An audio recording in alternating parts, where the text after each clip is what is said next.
दोस्तों नमस्कार। आज बात करेंगे कुश्ती की और कुश्ती के विवाद की। एक ऐसा मुद्दा जो दुनिया भर में चर्चा का विषय बन गया है, भारत ही नहीं बल्कि दुनिया भर में। और दुनिया किस तरह से लेती है ऐसे मामलों को, वो किसी से छुपा नहीं है। मुझे अफसोस इस बात का है कि ये मामला उस खेल से जुड़ा हुआ है जिसमें भारत का रिकॉर्ड बहुत ही शानदार रहा है, और यह अकेला खेल है जिसमें ओलंपिक में भारत को लगातार 4 ओलंपिक खेलों में पदक हासिल हुए हैं। 2008 में, 12 में, 16 में और तो और टोक्यो ओलंपिक जो पिछला ओलंपिक था उसमें भी भारत को 2 पदक हासिल हुए। तो ऐसे खेल में अगर इस तरह की बातें उठेंगी तो जितना टैलेंट आ रहा है वो क्या पलायन नहीं कर जाएगा, पीछे नहीं हट जाएगा, बैकफुट पर नहीं चला जाएगा? ये कुछ एक ऐसे सवाल हैं जिस पर आज किसी का ध्यान नहीं जा रहा। हालांकि खेल मंत्रालय ने संज्ञान लिया, prevention of sexual harassment act का हवाला दिया।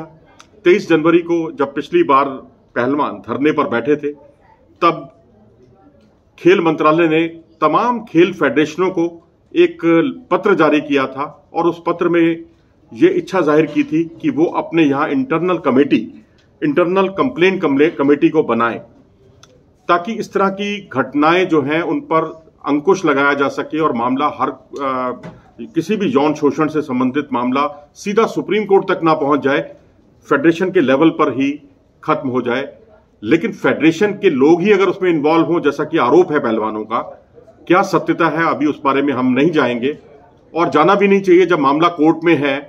और अब तो सुप्रीम कोर्ट ने यह भी कहा है कि आप निचली अदालत में जाएं या हाई कोर्ट में जाएं और वहां पर इस मामले को रखें, और उसकी जांच चल रही है, पुलिस जांच चल रही है। तो ऐसी स्थिति में कोई भी वर्डिक्ट देना बहुत मुनासिब नहीं होगा, ना पहलवानों के पक्ष में, ना फेडरेशन के अध्यक्ष बृजभूषण शरण सिंह के पक्ष में। यहां हम अपना एक न्यूट्रल रवैया अपना रखेंगे, लेकिन कुछ चीजों की ओर जरूर हम इशारा करेंगे, इस तरफ जरूर हम संज्ञान में लाएंगे सरकार के भी। सबसे बड़ी बात यह है कि जब खेल मंत्रालय ने इंटरनल कंप्लेंट कमेटी के गठन का सुझाव तमाम फेडरेशनों को दिया तो फेडरेशनों ने इसे एक कान से सुनकर दूसरे कान से क्यों निकाल दिया? 30 फेडरेशन जो ओलंपिक स्पोर्ट्स से जुड़ी हुई फेडरेशन हैं उनको यह सब कहा गया, और उन 30 में से केवल 16 ने ही जो है इंटरनल कंप्लेंट कमेटी गठित की है। ना हैंडबॉल में है, ना टेबल टेनिस में है, ना कुश्ती में है। अब सवाल है कि ये कुश्ती तक ही मामला सीमित नहीं है, ये मामला तो खेलों से जुड़ा हुआ है और ये उसमें महिलाओं की भागीदारी बढ़ी है। जब से खेलो इंडिया 2017-2018 से शुरू हुए हैं तब से महिलाओं की भागीदारी और भी ज्यादा बढ़ गई। तो ऐसी स्थिति में यहां इस पर अंकुश लगाना ऐसी चीजों पर बहुत जरूरी है ताकि कहीं कोई महिला अपने आप को असुरक्षित महसूस करे तो वो उसकी कंप्लेंट दर्ज कर सके। वैसे भारतीय खेल प्राधिकरण के तमाम जो हॉस्टल्स हैं वहां पर इस तरह का सेल है, वहां पर आप शिकायत दर्ज कर सकते हैं। इस मामले में शिकायत दर्ज क्यों नहीं की गई, ये भी एक बड़ा रहस्य का विषय है, चर्चा का विषय है। तो यहाँ कुछ और चीजें जिन पर मैं ध्यान दिलाना चाहूंगा कि पहलवानों को कुछ तो भरोसा कुछ लोगों पर करना होगा, कुछ संस्थाओं पर करना होगा। अगर आप ये कहेंगे कि हमारा भरोसा फेडरेशन पर नहीं है, चलो फेडरेशन की बात समझ में आती है कि फेडरेशन के अध्यक्ष पर ही आपने एक बड़ा आरोप लगाया हुआ है। आपको खेल मंत्रालय पर भरोसा नहीं है। खेल मंत्रालय ने अपनी ओवरसाइट कमेटी बनाई, जांच कराई पहलवानों की, और जांच का आउटकम नहीं निकला। इस बात से जो है पहलवान आहत थे, और बात समझी भी जा सकती है कि भाई जब जांच हुई है, प्रॉपर जांच हुई है, उसमें महिला शिकायतकर्ता जो है हाजिर हुई थी, उन्होंने अपनी बात रखी है, तो उन बातों को सामने क्यों नहीं रखा गया? या तो एक कोई ठोस सबूत नहीं मिला जो हमें सूत्रों के हवाले से पता चला है, पुष्टि हम इसकी नहीं कर रहे हैं, लेकिन हाँ सोर्सेज के हवाले से है कि उसमें बृजभूषण शरण सिंह को क्लीन चिट दी गई थी, और शायद इसी वजह से खेल मंत्रालय ने उस जांच कमेटी की रिपोर्ट को रोक कर रखा कि कहीं कोई बवाल ना मच जाए, कहीं पहलवान कोई बवाल खड़ा ना कर दें। इसलिए ना वो आगे गया ना पीछे गया, उसने मामले को वहीं स्थिर कर दिया, वहीं रोके रखा, जो पहलवानों को गवारा नहीं था। पहलवान चाहते थे दूध का दूध हो, पानी का पानी हो। अगर कल्प्रिट है तो कल्प्रिट का नाम सामने आना चाहिए। लेकिन साथ ही मैं पहलवानों को यह भी कहूंगा कि अगर आपने कोई शिकायत दर्ज की है तो आप थोड़ा सा भरोसा करें अपने जुडिशरी पर, खेल मंत्रालय पर, आईओए पर, पुलिस प्रशासन पर। अगर आप किसी पर भी भरोसा करना बंद कर देंगे तो जांच कैसे होगी, कौन जांच करेगा? अब आपका पुलिस पर भरोसा नहीं है, ठीक है, मैं मानता हूं कि पुलिस ने, मुझे याद है कि मैं वो वीडियो देख रहा था जिसमें गीता और विनेश की जो कजिन है और पवन, गीता के पतिदेव, हस्बैंड, ये दोनों यहां आ रहे थे धरना प्रदर्शन की तरफ। उनको रास्ते में ही रोक लिया गया, उन्हें अपमानित किया गया। गीता कहती रह गई कि भाई हमें क्यों रोका गया, हमारी गलती क्या है, जबकि गीता खुद भी डीएसपी हैं हरियाणा पुलिस में। लेकिन इसके बावजूद दिल्ली पुलिस ने उनको रोके रखा और उनको हिरासत में भी लिया। अब इससे, इन सब चीजों से कड़वाहट पैदा होती है, बदमजगी पैदा होती है, पहलवानों में गुस्सा पैदा होता है। इस तरह के हालात में इन सब चीजों पर काबू पाया जाना चाहिए था और शायद यही वजह से पुलिस के ऊपर जो है विश्वास उनका उठता जा रहा है। अब पुलिस जो है वो ये भी देख रही है कि जो नियमों का पालन नहीं हो रहा, पहले तो आपने परमिशन नहीं ली वहां पर जंतर मंतर में प्रदर्शन करने की, उसके बाद जब आप वहां प्रदर्शन के लिए आए तो फिर आप वहीं आपने एक ही अपनी मांग जो है ठोस मांग रख दी कि जब तक उनकी गिरफ्तारी नहीं होगी बृजभूषण शरण सिंह की, तब तक हम वहां से नहीं जाएंगे। भाई आप ये देखो ना कि पहलवानों का कितना बड़ा नुकसान हो रहा है। कितनी बड़ी कुश्ती की इवेंट्स जो है उसमें रैंकिंग टूर्नामेंट में भारतीय खिलाड़ी भाग नहीं ले पाए हैं और आगे आने वाले जो टूर्नामेंट्स होंगे जून के अंदर वो और भी ज्यादा बड़े टूर्नामेंट्स हैं। ओलंपिक क्वालिफाइंग होने हैं, एशियन गेम्स होना है और भी तमाम टूर्नामेंट हैं। उसमें अगर भारत की भागीदारी नहीं होगी तो कितना बड़ा नुकसान होगा। मेरे ख्याल से पहलवानों को, क्योंकि ये बड़े पहलवान हैं, विनेश फोगाट भारत की अकेली ऐसी महिला पहलवान है जिसने वर्ल्ड चैंपियनशिप में 2 मेडल हासिल किए। आज तक कोई भारतीय महिला 2 पदक नहीं जीत पाई है और वो अकेली ऐसी भारतीय महिला है जिन्होंने एशियन गेम्स का भी गोल्ड जीता है, उन्होंने कॉमनवेल्थ गेम्स का भी गोल्ड मेडल जीता है। बजरंग पूनिया, 4 पदक हैं वर्ल्ड चैंपियनशिप के इस खिलाड़ी के नाम और ओलंपिक का पदक अलग से है इस खिलाड़ी के नाम। एशियाई खेलों का स्वर्ण पदक विजेता भी है। अब आप ये देखिए, और कॉमनवेल्थ गेम्स, एशियन गेम, इन सबका स्वर्ण पदक विजेता अगर कोई खिलाड़ी कोई मांग रखता है तो उसकी बात में वजन तो होता है, ये तो मानना पड़ेगा। लेकिन पहलवानों को थोड़ा सा इस पे भरोसा करना चाहिए और साथ ही ये भी स्पष्ट करना चाहिए कि किसी तरह के उनके कृत्य से कोई गलतफहमी ना हो, क्योंकि कुछ गलतफहमियां हो रही हैं। क्योंकि पहलवानों ने पिछले दिनों जो पहली बार जब धरना प्रदर्शन किया था, उसके बाद जब धरना प्रदर्शन वापस लिया गया तो उन्होंने माना कि कुछ एक उनसे गलतियां हुई हैं। उन्होंने राजनीतिक दलों को आगे नहीं आने दिया था, लेकिन इस बार उन्होंने हाथ जोड़कर सबसे विनती की कि आप आइए, हमारे आंदोलन में जुड़िए और हम दूध का दूध पानी का पानी करना चाहते हैं। जो आरोपी है उसको सजा देना चाहते हैं। वो आरोपी नहीं, उन्होंने तो उनको दोषी कहा था। हालांकि कोर्ट का मामला है, हम दोषी नहीं कह सकते, हम तो आरोपी ही कहेंगे। लेकिन अब उनकी मांग भी बढ़ती जा रही है। वो कह रहे हैं कि पहले तो ये कह रहे थे कि उनके खिलाफ एफआईआर हो, चलो जी एफआईआर हो गई, सुप्रीम कोर्ट ने आपके साथ पूरा न्याय किया। फिर उसके बाद इन्होंने कहा गिरफ्तारी होनी चाहिए।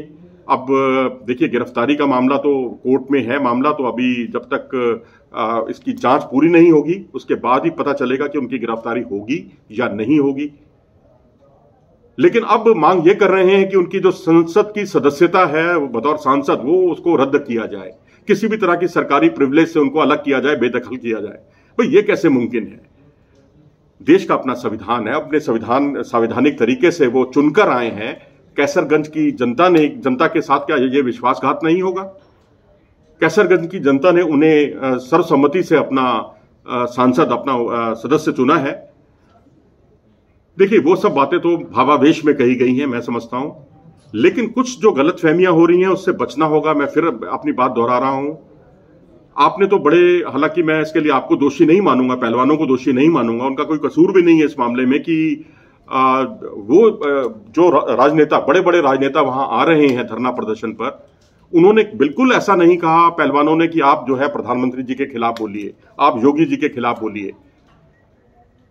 आपने सबके लिए मंच खुला रख दिया तो हुआ यह कि राजा भैया भी वहां पहुंच गए। सत्यपाल मलिक जो है जम्मू कश्मीर के जो विवादास्पद जो वो रहे हैं, राज्यपाल जो रहे हैं और जो विवादास्पद टिप्पणियों के लिए जो जाने जाते हैं, पुलवामा मामले में वो उन्होंने खूब इस तरह की चर्चाएं जो की हैं, उसको भी कुछ लोगों ने तो बिल्कुल देश विरोधी माना था।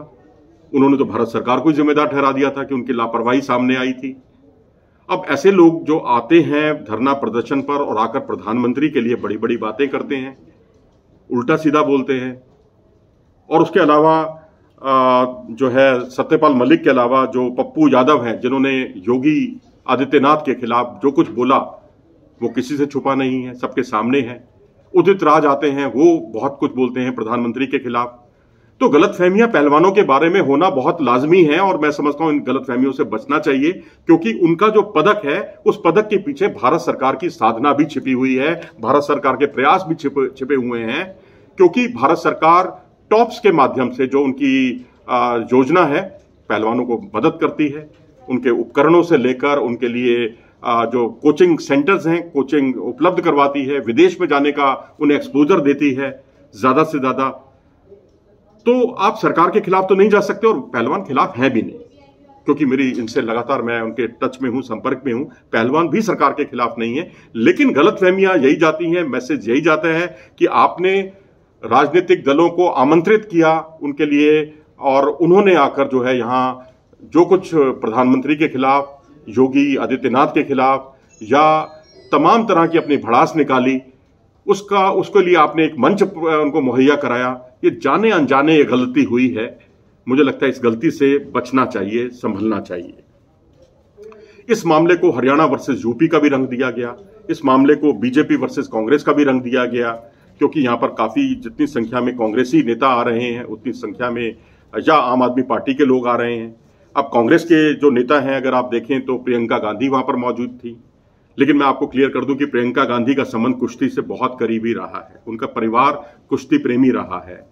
उनके पिताश्री, मुझे याद है 1982 के एशियाई खेलों का आयोजन था और करतार सिंह जो हमारे स्वर्ण पदक के दावेदार थे, जिन्होंने उससे पिछले एशियाई खेलों में स्वर्ण पदक हासिल किया था 1976 में और उसके बाद 1986 में भी उन्होंने स्वर्ण पदक हासिल किया था एशियाई खेलों में, वो फाइनल मुकाबला हार गए थे।